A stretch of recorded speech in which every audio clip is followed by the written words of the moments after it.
So there's only so much that can be absorbed. And when you surpass that, you've surpassed the threshold.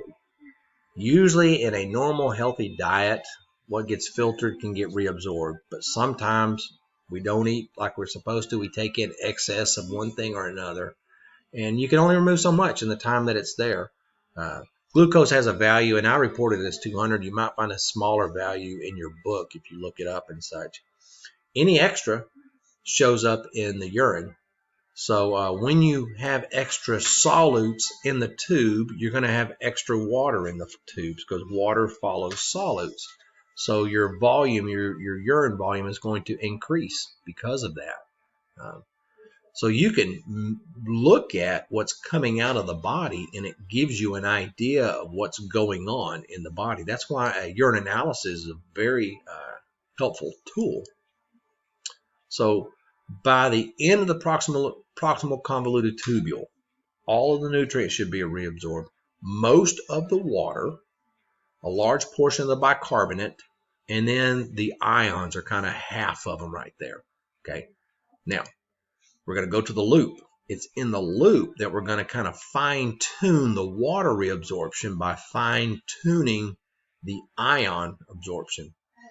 Here is where aldosterone will play a role in what gets reabsorbed and such. So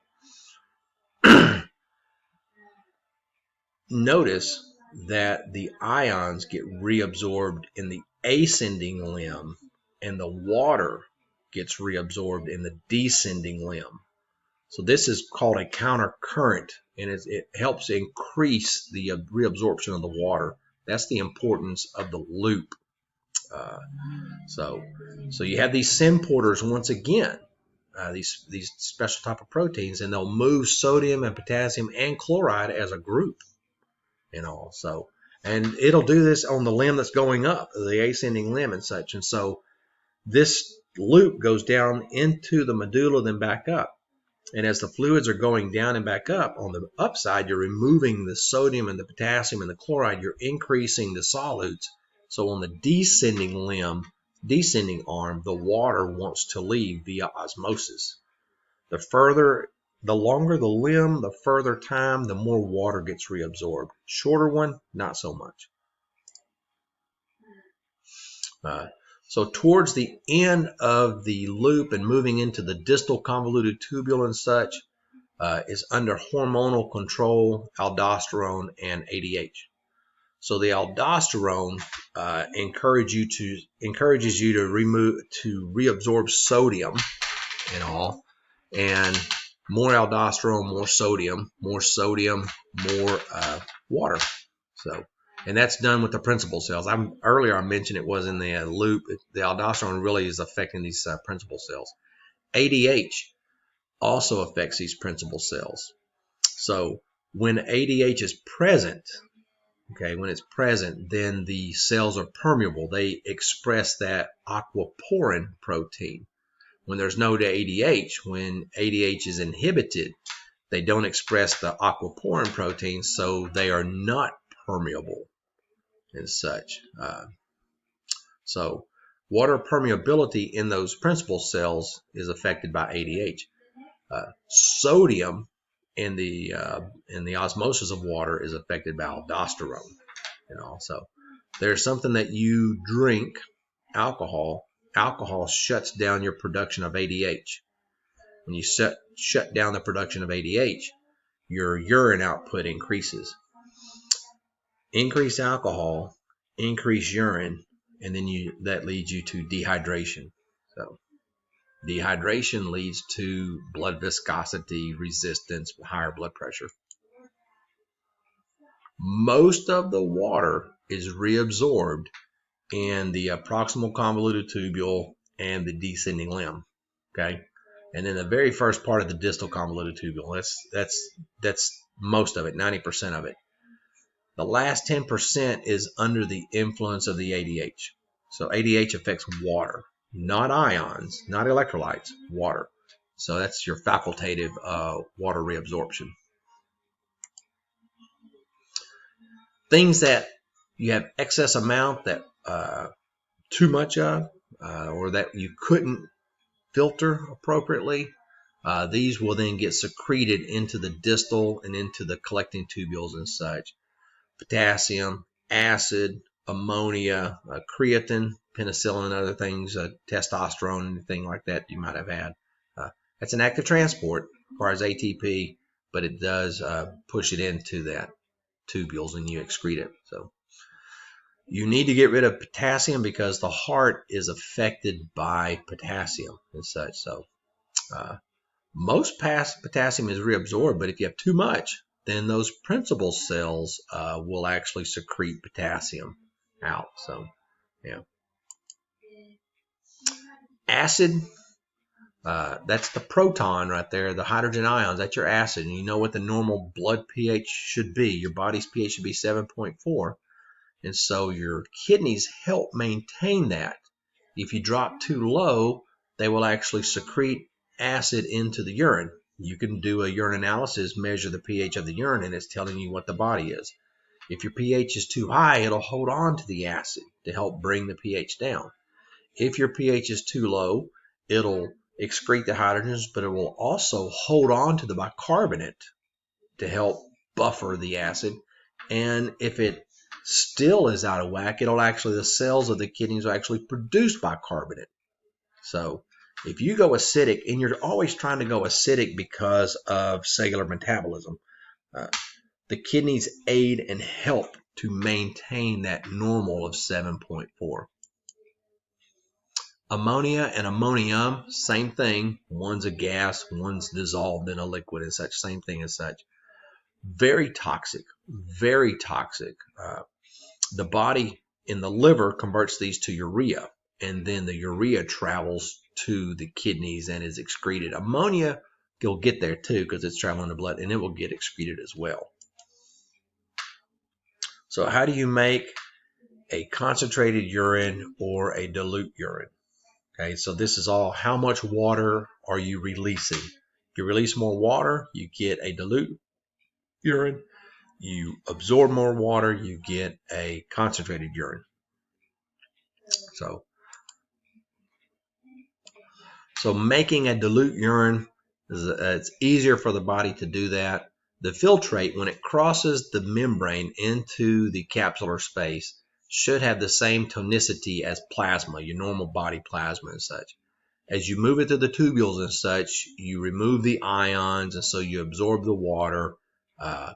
So when you get to the distal convoluted tubule, then that filtrate is, it doesn't have the ions and everything to it, so it's more hypotonic, if you will. And if you don't have any ADH, you really don't pull the water back out, and so you get a dilute urine, a hypoosmotic urine. To concentrate the urine, to pull water out and such, you need to do this when your intake is less than your output. So if you're not drinking, if you're not staying hydrated, then this kicks in right here. And here you'll get a hyperosmotic, a very concentrated urine when compared to blood plasma. So this, you're having to move solutes into the interstitial space in the medulla so that you can pull water out of the tubes via osmosis. And this is all done with the aid of the loop of Henle, because like I mentioned earlier, it is a countercurrent multiplier. And so as the filtrate flows down, water can flow out, and as it flows back up, the sodium and potassium is pumped out. So that helps to increase the efficiency, effectiveness, the ability to move the water into the interstitial space, the extracellular fluid, and then there it moves into the capillaries, then back into the circulatory system.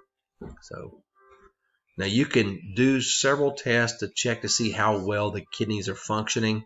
There's a Bun test, there's a plasma creatine test, a plasma clearance test, and such. You can read about those. If the kidneys don't function, dialysis, that's a way to kind of take over for the kidneys. That's the last thing you want to do, but it works. There's some negatives to it. The big one down there, well, very time consuming. This isn't a 30-minute job. So now onto the the tubes and such. You leave the kidneys and you're in the ureters. The urine is not affected in any way. It travels down through gravity, hydrostatic pressure, so the urine is being produced and it pushes it, and then peristalsis in the ureters as well. The ureters and such enter the backside of the bladder, and there's little bitty flap openings, and as the bladder fills up, the pressure of the fluid prevents the backflow up into the ureters and such. The bladder itself is hollow. It has 3 layers of muscles and such. It's held into the lower body or pelvic cavity and such. The area where the ureters enter and then where the urethra leaves, that is a little trigonal area. That's known as the trigon. The bladder has an inner mucosal lining. It's made up of transitional epithelium that allows it to stretch. There's 3 layers of smooth muscle, and that's a detrusor muscle. And then there's the peritoneum on the outside of that. There's an internal and an external sphincter on the bladder. The internal is involuntary and the external is voluntary. This is how you train, you potty train, by learning how to control that. You do get an impulse to void your bladder when it gets a quarter to a half full. You get a stretch receptor. It sends a signal to the spinal cord, comes right back, hits that detrusor muscle. It contracts. That causes the internal sphincter to relax, and you feel the urge to urinate. If it's not a convenient time, you wait, and then the reflex happens again. So out of that, you pass to the urethra. Depending upon gender, the male to the female's urethra is much, much shorter than the male's. The male urethra has to pass through the copulatory organ, and so that makes the female a little bit more prone to UTIs than the male. Not that males are immune, they're just the females have a better chance of getting UTIs. Urine, when you think about what urine is, it is mostly water. You can study that. You can do a density. You can measure the density of the urine and such, and it tells you what's in there or how much is in there. But it should be mostly water. You can look at the amount that a person puts out, the daily output, and that's going to vary depending upon those things. As you can see, the blood pressure is number 1, fluid intake, your diet and other things, and what types of drugs, diuretic drugs and such you might be taking. So, made it to the kidneys. Yay.